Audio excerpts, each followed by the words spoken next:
Good morning.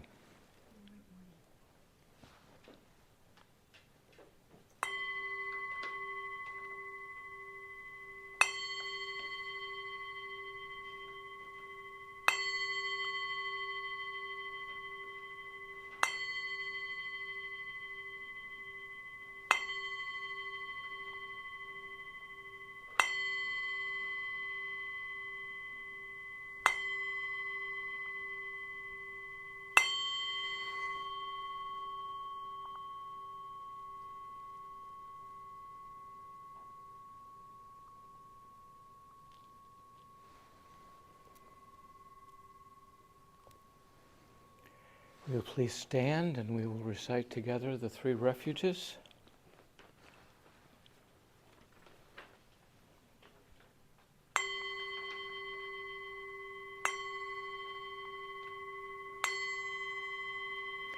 I go for refuge to Buddha, my deeply awakened mind, the living source of understanding and compassion, which must be cultivated to be known fully.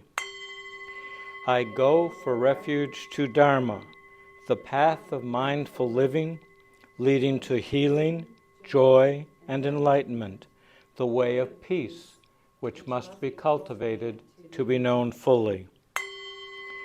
I go for refuge to Sangha, the loving and supportive community of practice, realizing harmony, awareness, and liberation, which must be cultivated to be known fully. I am aware that the three jewels are within my heart. I vow to realize them. I vow to understand living beings and their suffering. I vow to cultivate loving kindness and compassion and to practice joy and equanimity. I vow to live simply and sanely, content with few possessions, and to keep my body healthy. I vow to let go of worry and anxiety in order to be light and free. I am aware that I owe so much to my parents, teachers, friends, and all beings. I vow to be worthy of their trust, to practice wholeheartedly, so that understanding and compassion will flower, and I can help living beings be free from their suffering. May the Buddha, the Dharma, and the Sangha support my efforts. May the Buddha, the Dharma, and the Sangha support my efforts. May the Buddha, the Dharma, and the Sangha support my efforts.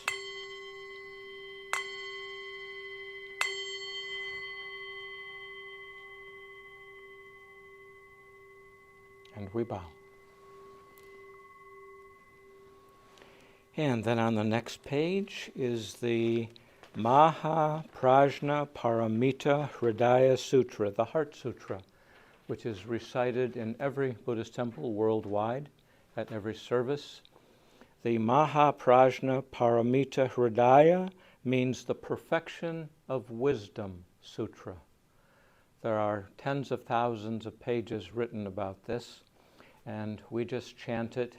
We don't have to understand all that it means. We'll have many Dharma talks on that in the future. We say the name before and at the conclusion.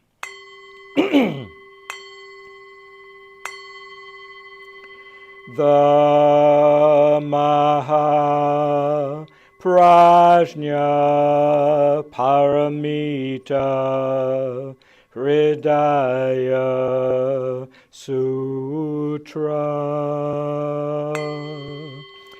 The Bodhisattva of great compassion, from the deep practice of Prajna Paramita, perceived the emptiness of all five skandhas and delivered all beings from their suffering. O Shariputra, form is no other than emptiness, emptiness no other than form. Form is emptiness, emptiness form. The same is true of feeling, thought, impulse and consciousness. O Shariputra, all dharmas are empty. They are not born nor annihilated. They are not defiled nor immaculate. They do not increase nor decrease. So in emptiness, no form, no feeling, no thought, no impulse, no consciousness, no eye, ear, nose, tongue, body, mind, no form, sound, smell, taste, touch, or objects of mind, no realm of sight, no realm of consciousness, no ignorance, nor extinction of ignorance, no old age and death, nor extinction of them, no suffering, no cause of suffering, no cease from suffering, no path to lead out of suffering, no knowledge, no attainment, no realization, for there is nothing to attain. The Bodhisattva holds on to nothing but prajna, paramita. Therefore the mind is clear of any delusive hindrance. Without hindrance there is no fear. Away from all perverted views, one reaches final nirvana. All Buddhas of past, present, and future, through faith in prajna, paramita, attain to the highest perfect enlightenment.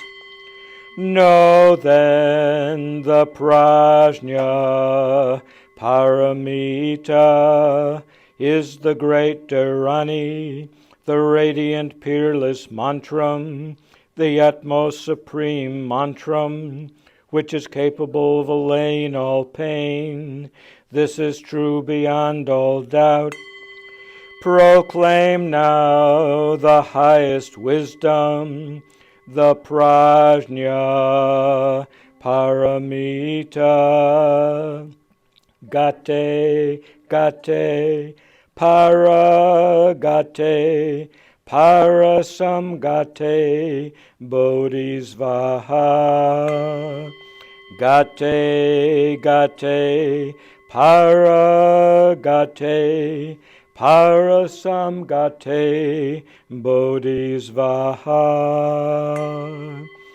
Gate, gate, paragate,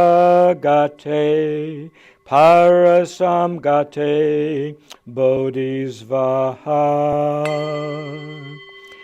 The Maha Prajna Paramita Hridaya Sutra.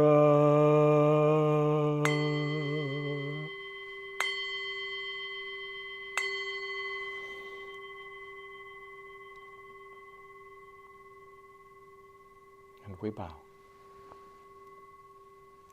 Thank you. You may be seated.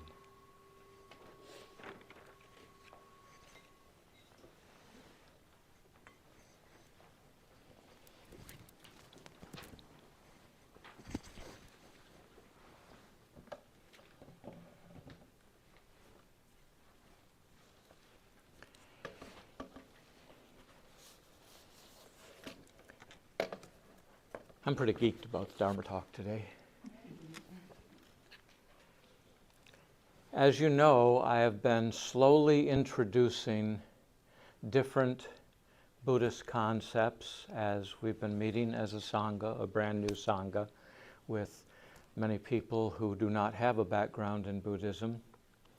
And last week we spent a period of meditation. Okay, so we introduced meditation, just silent meditation. Now today, the Dharma talk is entitled Realizing the Practice of Tonglen. That's Tonglen. Tonglen. It's a very specific kind of meditation. Now, in a January 1st article in Lion's Roar, the magazine for Buddhist practitioners, by the way, there's a stack of magazines in the back, and just go through them, and if you find one you like, take it. There's also a box of books in the back. That's our lending library. So if you want to sign a book out, and take it and read it and then return it when you're done with it and then just check it back in, that's going to be something that we're going to be doing on an ongoing basis now. So Pema Chodron introduces the reader to the Buddhist practice of Tonglen. Now, Tonglen is a meditative practice and process of sending and receiving and sending. With each in-breath, we take in the others or ourselves' pain and suffering. With each out-breath, we send to others or ourselves relief, peace, and well-being. Now, this practice of Tonglen is counterintuitive. It's very counterintuitive because as human beings, this reverses our usual logic of avoiding suffering and seeking pleasure, which is what we tend to do. Try to avoid suffering and we seek pleasure. Okay?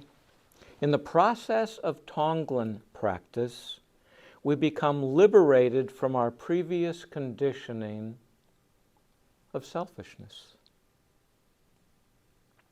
And we begin to feel and experience love for both ourselves and others. We begin to learn how to take better care of ourselves and others. So Tonglen awakens our compassion. It's always been there, but it just sort of awakens that compassion and introduces us to a far greater view of reality. It introduces us to the unlimited spaciousness of what's known as shunyata, or emptiness. Emptiness is not void. Emptiness is ultimate spaciousness with nothing cluttering it up. And that's what Tonglen helps us do. So by doing this practice, we begin to connect with the open dimension of our being and the open dimensions of other being. Remember in the previous Dharma talks, we've talked extensively, you're probably bored with it by now, but the interconnectedness of all things. Not just all people, all things. So Tonglen can be done for those who are ill, those who are dying, those who have already died. I shared with you that when I'm traveling down the road, that if I see, usually it's a dead deer or a dead something on the side of the road, I always just take pause in my mind. I honor the pause and I say, may you be well on your journey. Okay, that's a very simple form of Tonglen. It can be done as a formal meditation practice, which we will do in just a short while from now. We'll do this practice. Or right on the spot at any time. It doesn't matter. And I'm going to tell you a story about that later. If we are out walking, we see someone in pain or suffering of any kind, we can breathe in that person's pain and send out relief to them. Now, in case any of you are thinking this really sounds like New Agey bullshit, okay, because of that interconnectedness of all things, It works. It works. Schrodinger, the physicist, philosopher, he had a riddle called Schrodinger's cat. He's also the one that said the best explanation is usually the simplest. Okay, but he talks about the one essence. And he went as far to say, in all of the universes, there is only one essence. And it's the essence, I call it the divine essence, that moves within, between, and beyond each one of us. This practice is not just reserved for other beings, but it's there for anything that exists. Anything in existence can be benefited by the practice of Tonglen. So our natural tendency is to look away when we encounter suffering. How many times have you done that, right? You see something suffering, and your first tendency is to look the other way. Why? Because it triggers something in us. That suffering typically brings up fear or anger. Now here's a question for you. Have any of you ever met the person who woke up and over their morning coffee said, you know what? I think I'm just going to be an angry person today. Yeah, that sounds reasonable. All right, ready, set, go. I'm angry.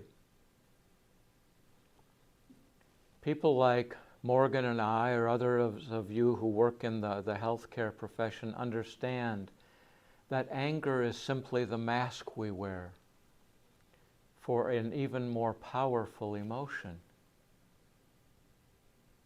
Fear. Fear.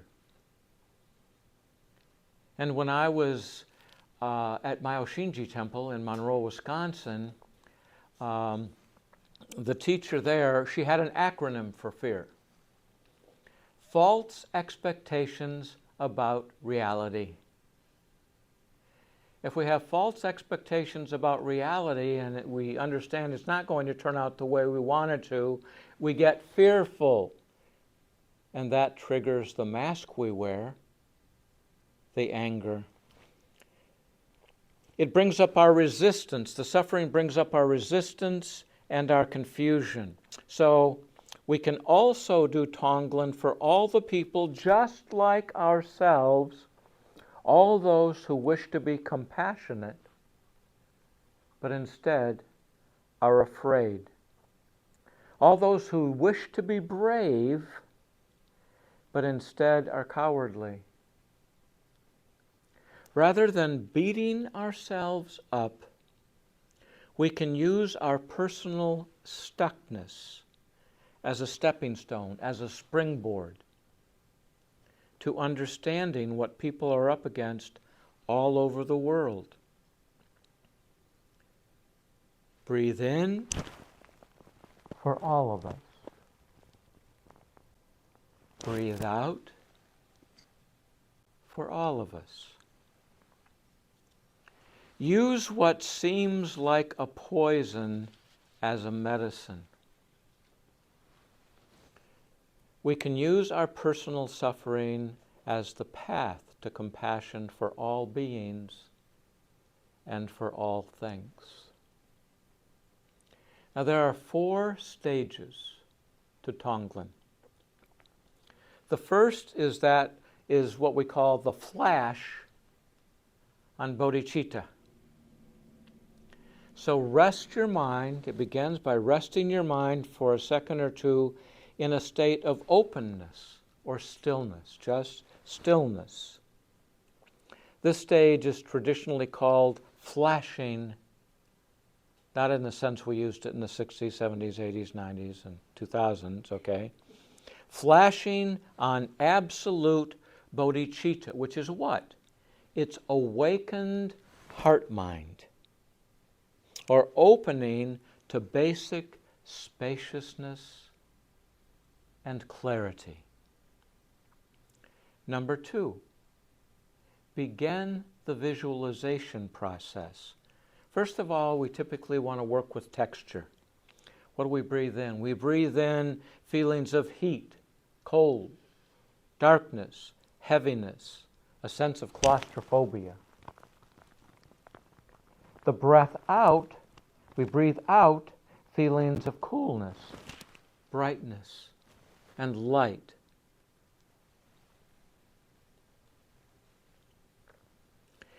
Breathe in completely,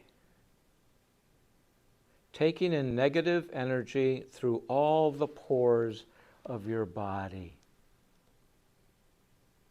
When you breathe out, you radiate positive energy completely through all the pores of your body. The third stage, and here's where it gets personal. You focus on a personal situation. Focus on any painful situation that's real for you. Traditionally, you begin by doing Tonglen for someone you care about or wish to help. However, if you are stuck, you can do the practice for the kind of pain you are feeling for yourself, and simultaneously for all those who feel the same kind of suffering. This was true for me throughout my entire lifetime. Even when I was a child, I was the only son, the oldest grandson, and it felt like I was always having to prove something. It also felt like I never quite measured up.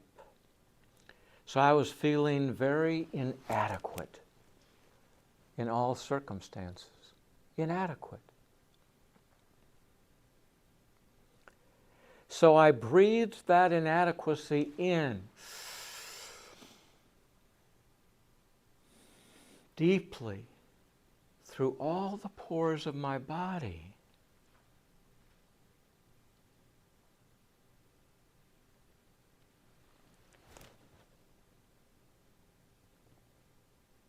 And then I send out confidence, adequacy, and relief in any form that makes sense to you.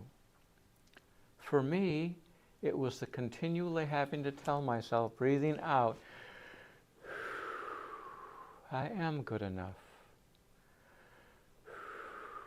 I am good enough for me. It is unnecessary to compete with anyone.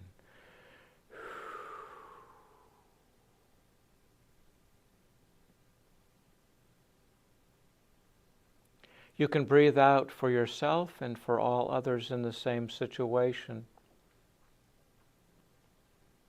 And then finally, expand your compassion. Make the taking in and sending out bigger, larger.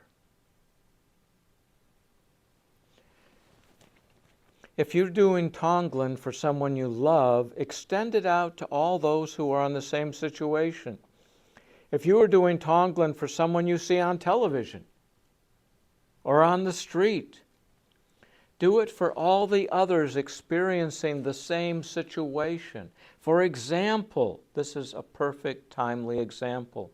Think about for a moment the peoples suffering catastrophically in Ukraine and Russia in this very moment. Make it bigger than just one person. Remember, your capacity for compassion, kindness, mindfulness, and love is without boundaries. It is limitless. Let that sink in for a moment. Your compassion, love, kindness is far greater than you ever could imagine. It expands, not figuratively, but literally, beyond all universes because of that essence to which you are connected in each and every moment. You can also do Tonglen for people you consider to be your enemies, those who hurt you or others. Do Tonglen for them, thinking of them as having the same anger and confusion and stuckness as your friend or yourself. Breathe in the pain they must be going through, the fear they must be experiencing, and then send them comforting relief. Now think about that for a moment. Picture in your mind someone you have had great disdain for, and picture yourself breathing in their fear, because that's what it is, and then breathing out comfort and relief and adequacy for them. I want to share a story with you. This past Tuesday night, I did something I rarely ever do. I went out to eat by myself.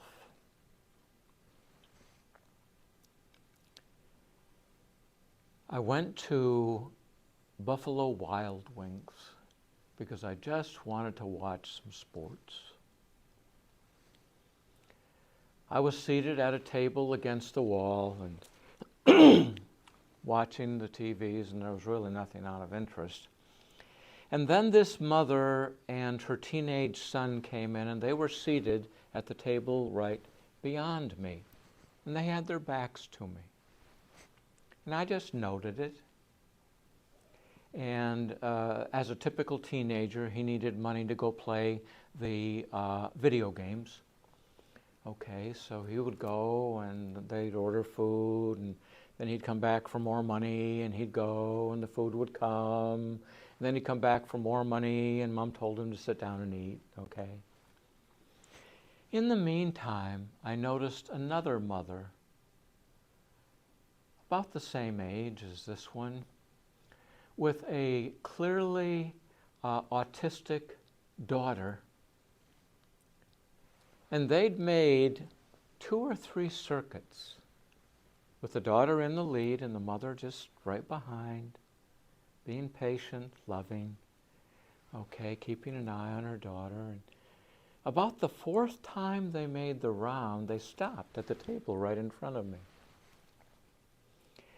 And the mother of the autistic daughter said, you know, when we come here, my daughter is always looking for people about her same age that she can just be a friend with for a moment. Do you mind if we sit?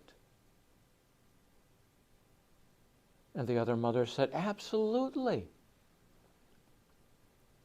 And so they began conversing, and so the mother of the girl, she asked the other boy, well, how old are you? You know, well, I'm 14. Okay, well, this is my daughter. And she looked at the daughter and said, oh, and she asked the name, and the boy gave the name. And then she asked the daughter, can you tell so-and-so how old you are? And she sort of looked away, as autistic kids do. They don't make good eye contact. And she said, you know, my name is, and I'm 19. Okay, and she said it slowly and deliberately. And they continued to talk for probably another 15 minutes, just exchanging conversation with the mother of the daughter, encouraging her daughter to take part in the conversation. Okay, and then the mother with the daughter, she said, well, we've taken enough of your time. Thank you so much.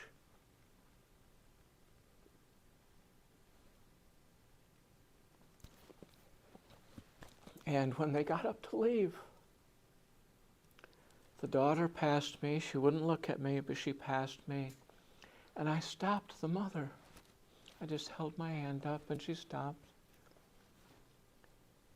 And I said, the compassion and caring you have for your daughter is so, so obvious.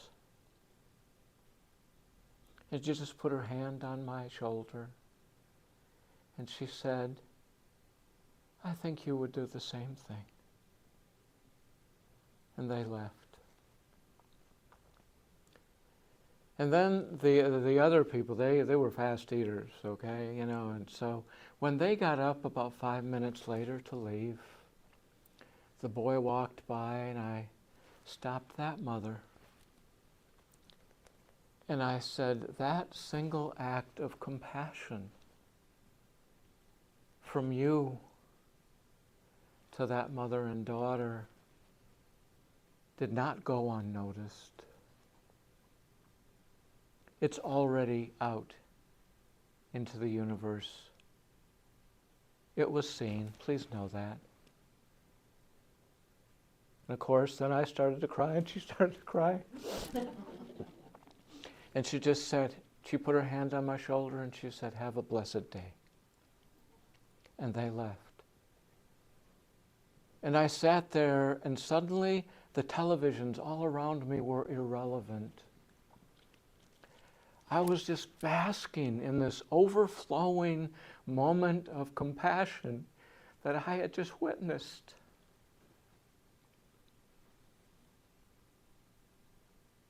We should also be so lucky, not only to witness those acts of compassion, but to engage them whenever we can. The act of Tonglen can allow us to do that. Engage those acts of compassion right in the very moment. You see, Tonglen can extend infinitely. It has no boundaries. As you do the practice, your compassion naturally expands over time. And so does your realization that things are not as solid as you thought, which is in your glimpse, is maybe your first glimpse into the emptiness. Again, not the void, but the emptiness that is spaciousness, that is infinite, that is without boundaries. As you do this practice gradually, at your own pace, you'll be surprised to find yourself more and more able to be there for others, even in what had previously seemed like an impossible situation. Do you have any questions?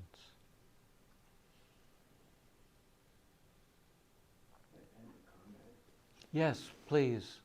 Excuse me. I have two visualizations in my mind's eye of that gap when you first wake up in the morning. One was both my children. I go up early in the morning and get there at a time where they're still sleeping. I don't know if they felt my presence or not, but there was a moment right after they woke up where they were at peace with themselves. And then within a few seconds, usually, it was, wow, well, they were feeling the need, the urge to relate, I'm hungry, feed me, I'm uncomfortable.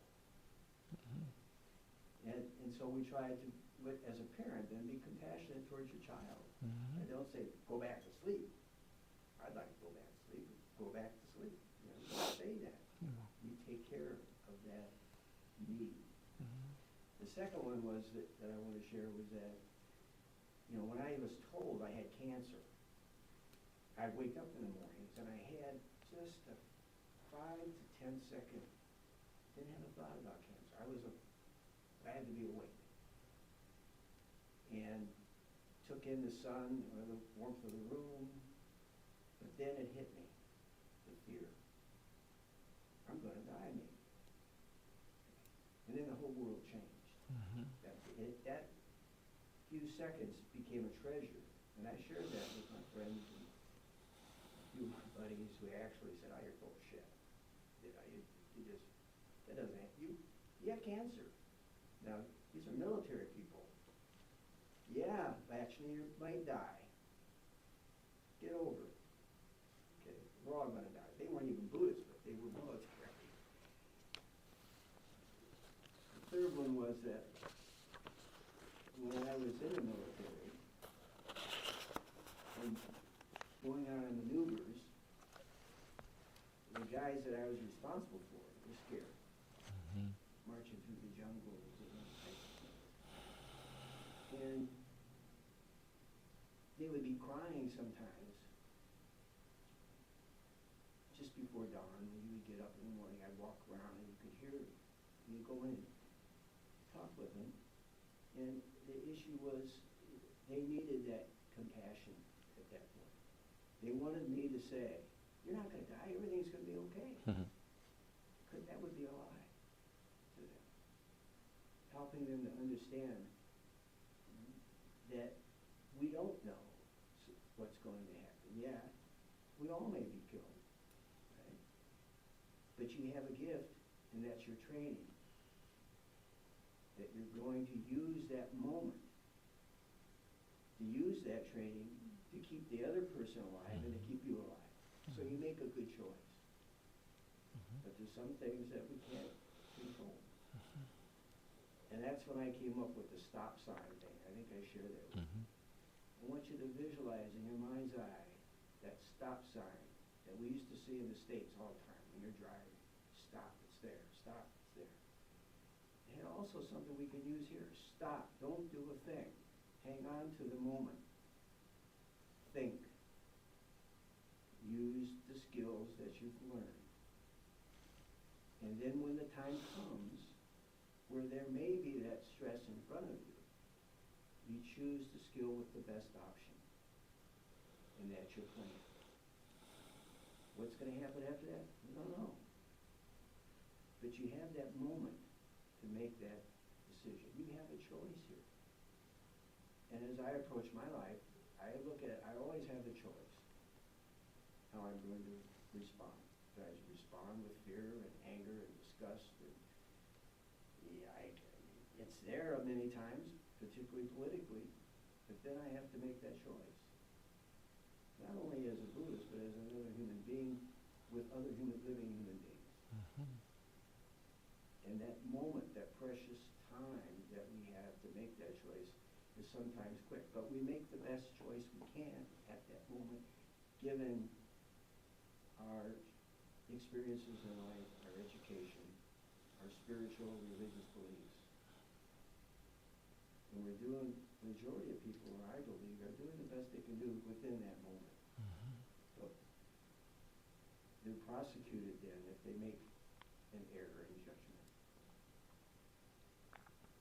So I think we all experience those moments, and I think the military and probably the cancer, are probably the ones that stick with me the most. How do I choose then to respond and live my life? Now that life may be short-lived, but I have to still be responsible for myself and hopefully have compassion towards those people that I'm in contact with at that moment. Thank you. For those of you who don't know him, this is Arya Vinaya Su. He is my Dharma brother and a Dharma teacher. And we have a relationship that definitely is going to transcend time and space, okay? I'm just saying. So, we are going to, and thank you for that feedback. Last time Morgan was here and he gave feedback after, and we had coffee later that week, and I said, Morgan, you have to realize that 2 Dharma talks took place, okay? Mine. And that was a complete Dharma talk and your brief comments. And I so much appreciate his perspective. Yes? Can I add something? Yes, Carolyn. This popped into my mind. And this doesn't have anything to do with hard times or pain or anything like that, but I travel a lot for my work. Mhm. When I am working, I travel a lot. And I have had so many friends say to me, "You're always talking about someone you met on the plane. I don't speak to anyone on the plane." I don't usually start the conversation, but people can tell if you're open to it. Mhm. And I can't tell you how many fun conversations I have. And sometimes it's teenage boys. They reach out to me.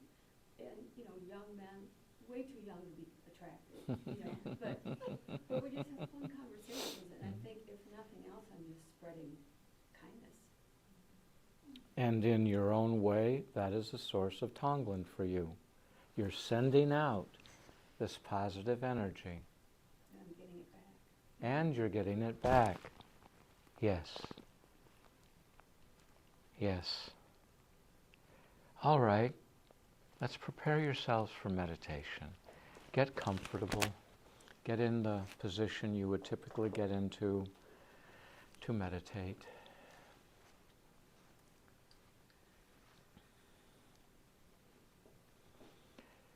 We're going to begin by taking 3 cleansing breaths. Those are breaths breathing in as deeply as you possibly can, holding it for a brief moment, and then exhaling until there's absolutely no breath left. And I want you to take 3 of those breaths.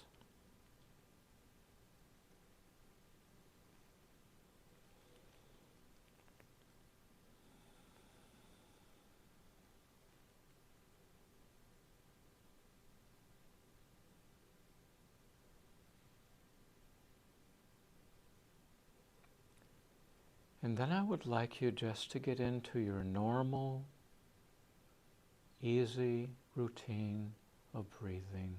Not too deep, not too shallow. Just your normal pace for you.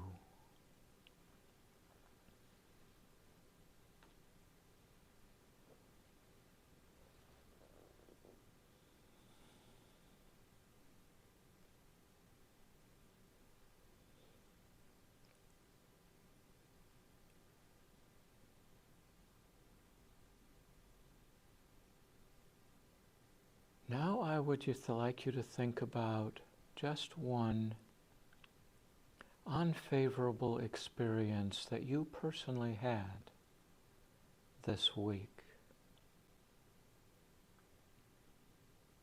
And when you have it in mind, I want you to breathe in that discomfort. Breathe it in through your whole being.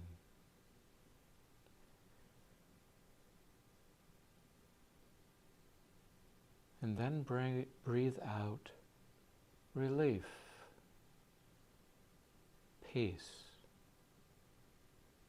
calmness. Do it again. Breathe in the uncomfortable situation. Then breathe out peace, comfort.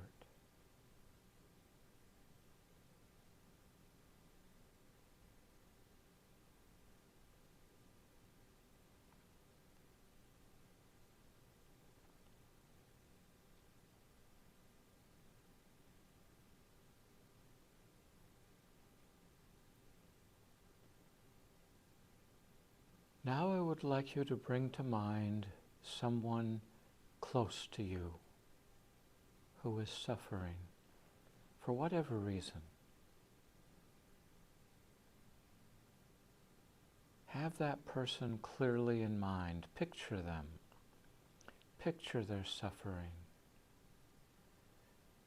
Breathe in through every pore the suffering that that person is going through. Breathe it in all the way.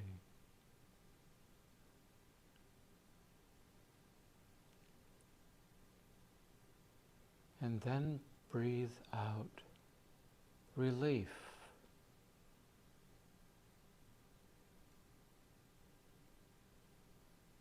freedom from pain, compassion, kindness, and joy.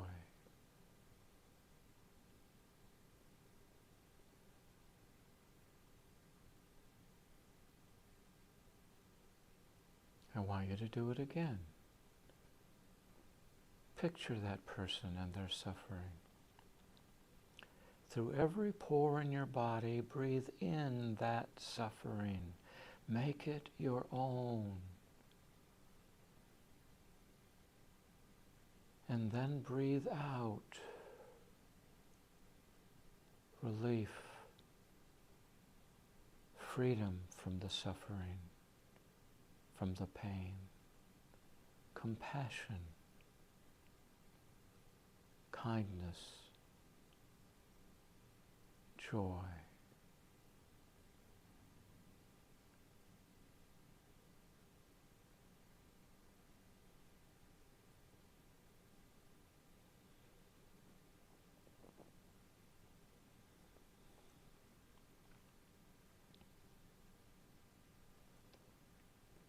Now I would like for you to think of someone that you've encountered in the past week that you don't know,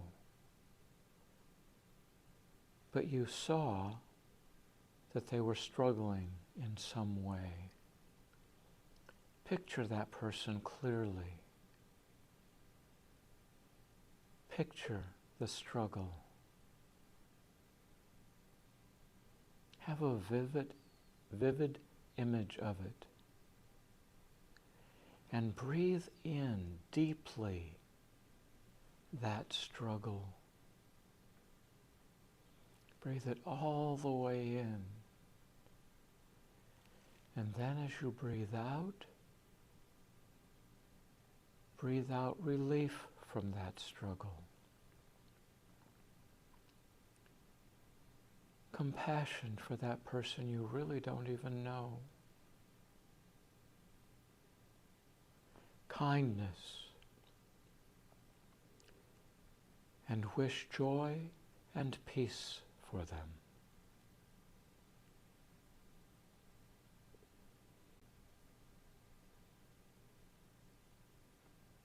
Repeat that process.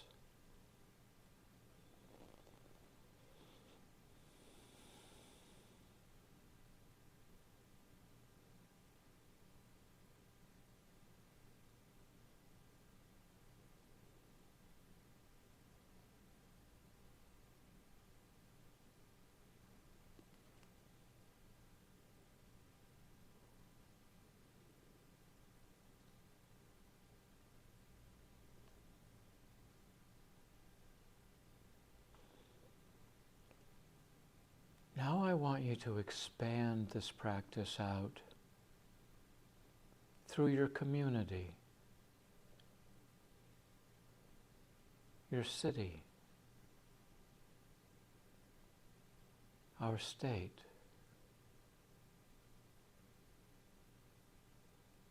the hundreds and thousands, millions of people who every day for some reason suffer,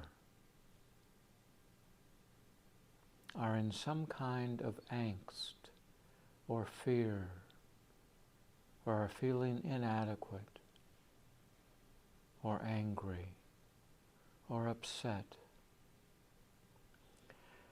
I want you to breathe that in. Picture your community, your city, our state. Breathe in deeply the tremendous suffering that goes on every moment of every day. Breathe it in through every pore. Breathe in deeply. And then breathe out for all those suffering individuals. Peace, comfort,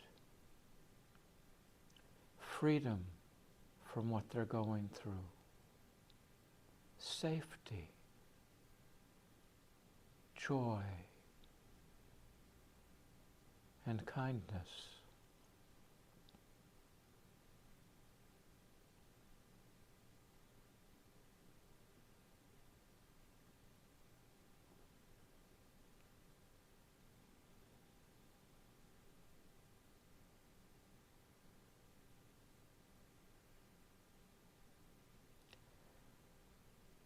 Now I want you to expand it out again to the entire United States of America.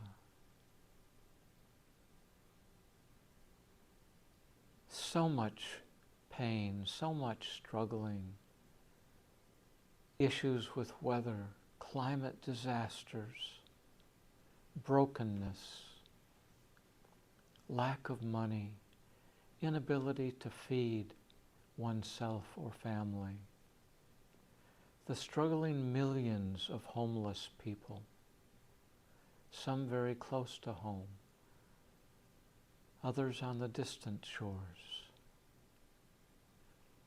Breathe in all of that pain just for a moment and hold it.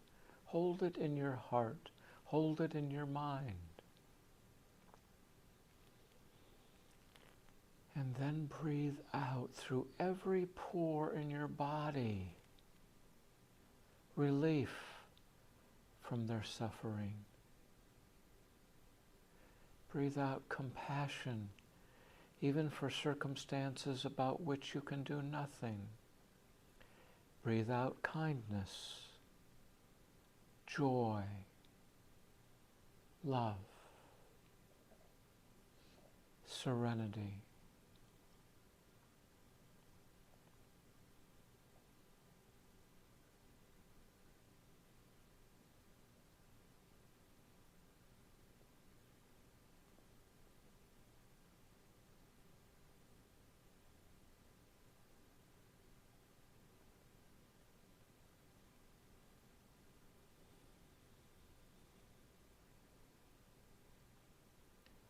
Now we're going to extend it out again to encompass our entire earth. And not just the peoples of the earth, where countless billions are suffering right this moment, but the burning of the rainforests, the pollutions of our oceans, the smog in our skies, the natural disasters, the inundation of floods, mudslides, happening all over the world, every moment of time. It has been that way since the beginning of time. It will be that way throughout beginningless and endless time. Consider that notion just for a moment and breathe in the suffering of all things. The animals being slaughtered, the people being killed senselessly, the mindless wars, agony, and strife.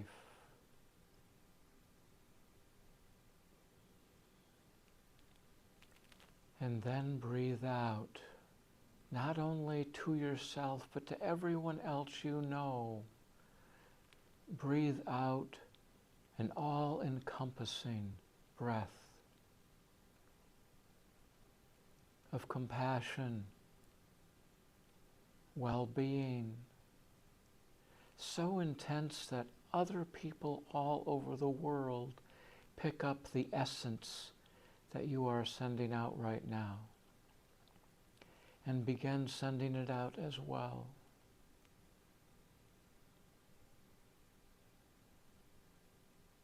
Repeat that process.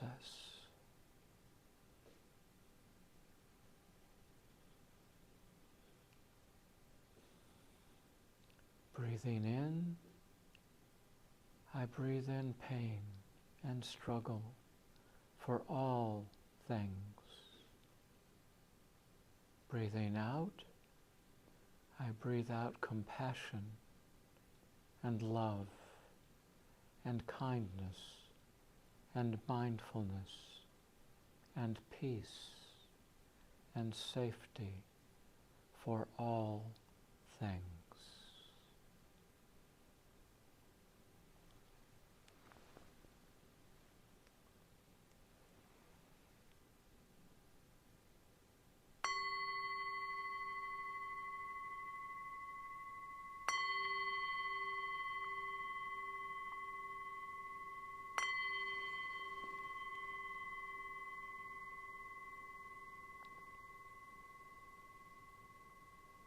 And we bow.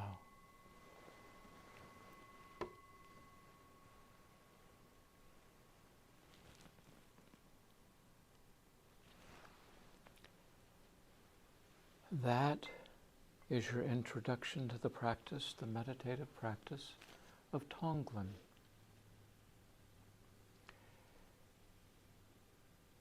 By now you realize that you can use this in any situation, in any moment. It does not have to be an entire period of meditation. It can simply be an encounter.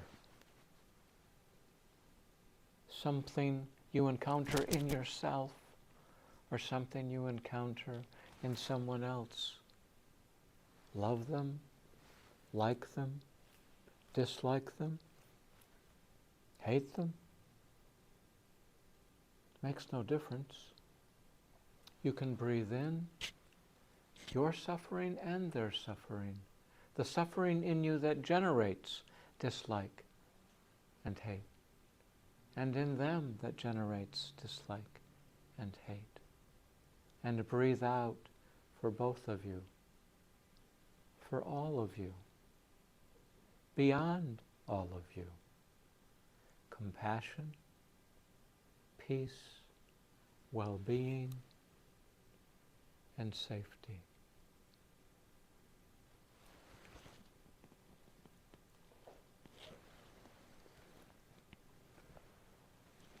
Thank you all for being here today. Do we have announcements?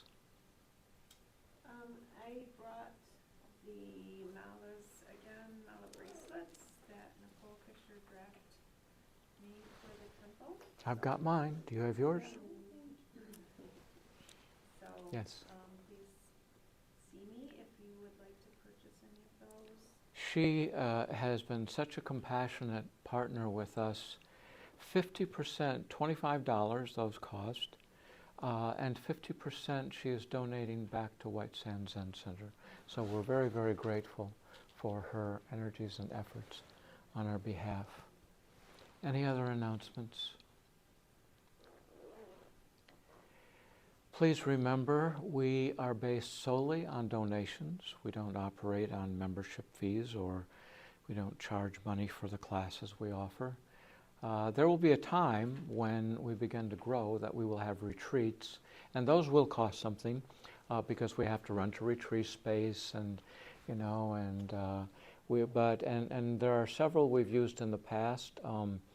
Oxbow over by Saugatuck. It's an art center, retreat center, and we in the past when I was with Grand Rapids Buddhist Temple, we rented that. We rented, and I'm blocking on the name, Aryavnaya, the place down by Kalamazoo, the retreat center. There's a marvelous retreat center, and it's pretty much reserved for people that have religious organizations, religious retreats. And they have these cottages all spread out throughout the woods. And in the middle of this clearing is a stone chapel. And then on the other side of the meeting hall, there is a big maze that you can wander through. And it's a wonderful place, and I apologize for not remembering the name. But when we have those kind of events, we will charge fees, but only to cover our expenses. But until now, or even now, we are purely a donation-based Zen Center, and there is a jar in the back where you can leave a donation. And if you would like to get a tax, we are a tax-deductible organization. If you would like to get a tax receipt at the end of the year, just fill out an envelope and put your donation in the envelope. Put the envelope in there along with your email address so our treasurer can get you that donation receipt. Don't forget, the magazines on the back are up for grabs. If you would like to take one with you, please feel free. The books in the back are our new lending library. We will have an assortment of books every week, and if you'd like to sign one out and then sign it back in when you're done reading it, take it for as long as you need. Thank you for being here today. Let's close with our closing Gathas. Please stand. We'll start with the Gatha of Atonement.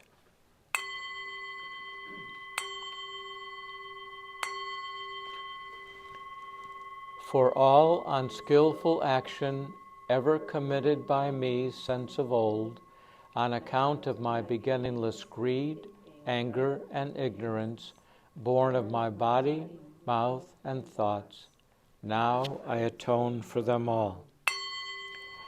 Vast is the robe of compassion, a formless field of benefaction. I wear the Buddha's teachings for the benefit of all sentient beings. All beings, one body, I vow to liberate. Endless blind passion, I vow to uproot. Dharma gates without number, I vow to penetrate.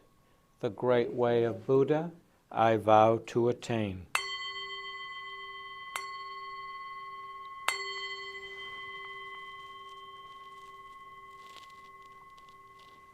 And we bow. Thank you for being here. We'll look forward to seeing you again.